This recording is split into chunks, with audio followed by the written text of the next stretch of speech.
So did Julian Assange usher in a new era in how citizens access information about their own governments, or is he a careless publicity seeker who's endangered the lives of innocent people? Joining me now to discuss these questions and much more are Peter Van Buren. He's a 24-year veteran Foreign Service officer at the U.S. State Department and author of We Meant Well, How I Helped Lose the Battle for the Hearts and Minds of the Iraqi People. And Justin Danhof, the General Counsel for the National Center for Public Policy Research. Welcome to you both. Let me start there. Is he a crusader or a threat? And why don't I start with you?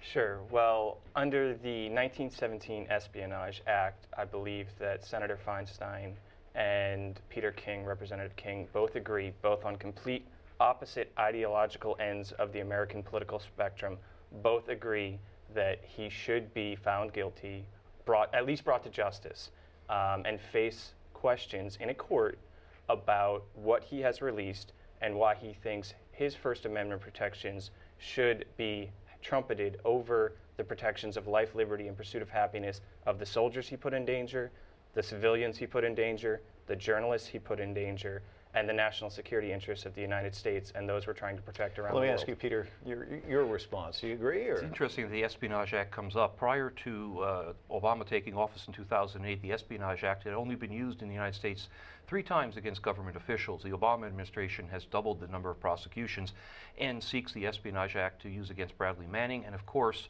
if they can get their hands on him, Julian Assange. Assange published documents, which is what journalists, what media does. The Pentagon Papers very famously were published by the New York Times, and the Supreme Court made it very clear that the Times' right to publish those superseded any government classification. Every journalist gets information from sources. Those sources provide that information in the interest of an open and fair democracy, an informed public that goes all the way back to the time of Jefferson. Well, this really kind of is getting at the other side of the coin, which is freedom of the press, freedom of speech.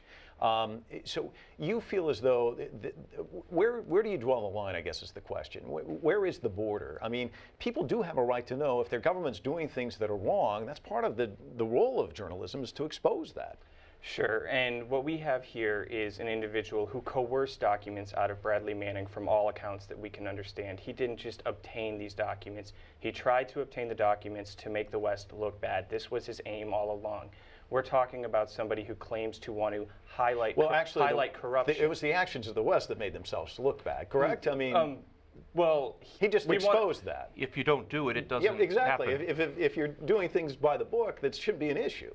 Sure. Well, we want to highlight corruption. This is his aim. Well, America has some of the freest press, if not the freest press, in the entire world. So does the United Kingdom, and so does Sweden. The 3 groups who seem to have a problem with Mr. Assange have the freest press probably in the world. And who's helping him? Ecuador. Ecuador does not have a free press. Their president stomps out press that seeks to write against him or speak out against him. So is he really a defender of the oppressed? I don't think so. Peter? Picking up on the free press question, I agree with Justin that our country has some of the freest press in the world, and the reason for that is because we as a people remain vigilant to guard those rights. Julian Assange is attempting to bring to light the actions of the Department of State over a period of 10-some years. 250,000 documents that the government said we couldn't see, he helped bring to light. In fact, this has given us a window into the operations of the State Department, a window into the operations of the U.S. government that we as the people not only deserve but require to know. And yes, our free press is very important, and by releasing these documents and making them available, we stand with that free press. Well, what about perception and reality? And if the perception is you're squeaky clean, but then suddenly the reality comes out and there are issues, I mean, this really kind of opens things up. The American people are able to see things in a much more transparent way. I mean, isn't that important for the American people to have that piece of information? I mean, they're paying the taxes. Sure, and rights are always a balance. And the right of free speech is what we start with in American law. And when we decide cases, there's a presumption of free speech and freedom of speech.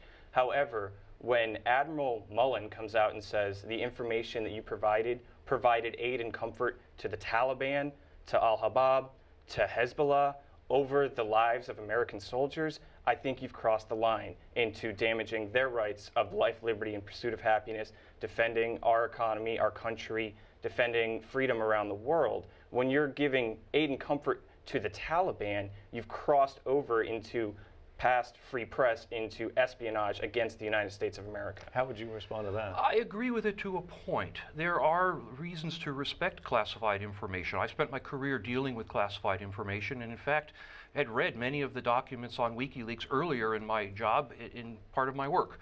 There's a reason to keep things quiet, and many responsible journalists, in fact, follow that. The New York Times and the Washington Post both have sat on stories that they were told would endanger people. The reality is the WikiLeaks documents were made public over 2 years ago, and Admiral Mullen can make his broad statements, but I don't recall him ever pointing to a specific instance where a specific document has truly endangered anyone. It's easy to make these claims, but I haven't yet seen the government back it up, not in the Bradley Manning trial, not in the media, and not in the United States' veiled attempts to grab Assange. If he were extradited to the United States, what kind of signal would that send to whistleblowers? You brought up the fact that there's been 6 of these cases with the Espionage Act of 1917, and the whole history of all the administrations prior to that, there'd only been 3. Isn't there a clear signal coming from the Obama administration that we really don't want this stuff to ever get out? No leaks, unless they're leaks that we provide. The Obama administration has had the audacity in a democracy to bring a reporter from the New York Times to court and claim that he is a witness to a crime because he allegedly received classified information from a government source. This is an attack on a free press. Assange is the canary in the coal mine. He is at the tip of a process by the Obama administration, sadly, to chip away at the free speech rights of American citizens. And it's important to understand that free speech is a two-directional thing. It's not only Assange's right to speak, it's our right to hear what he has to say. Isn't that a chilling side note of all of this, though, too? Sure. I would just say that first we're going back to the limitations on free speech. The Supreme Court has clearly defined it, and to say that the Pentagon Papers was a clear case when there was 6 separate opinions in the case is pretty bizarre. It's one of the most complex cases in American legal history. Though it was ruled in favor of the New York Times, and at the end of the day...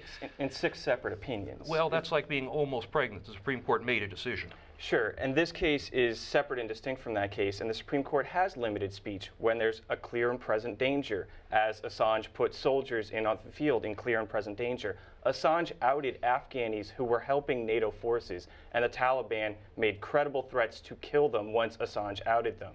And that is clear and present danger. So the Supreme Court has, over time, put in limits on free speech that are reasonable and most Americans agree with. An important side note is that early in the WikiLeaks saga, Julian Assange contacted the American Embassy in London and asked to have a meeting to discuss the contents of the documents that he had, and offered to make considered redactions if the State Department were willing to engage with him, and he was told to go pound sand by the American government. So many of these things that Justin correctly raises, we don't want to put individual people's lives in danger, were available to the U.S. government, but they were going after a larger prey.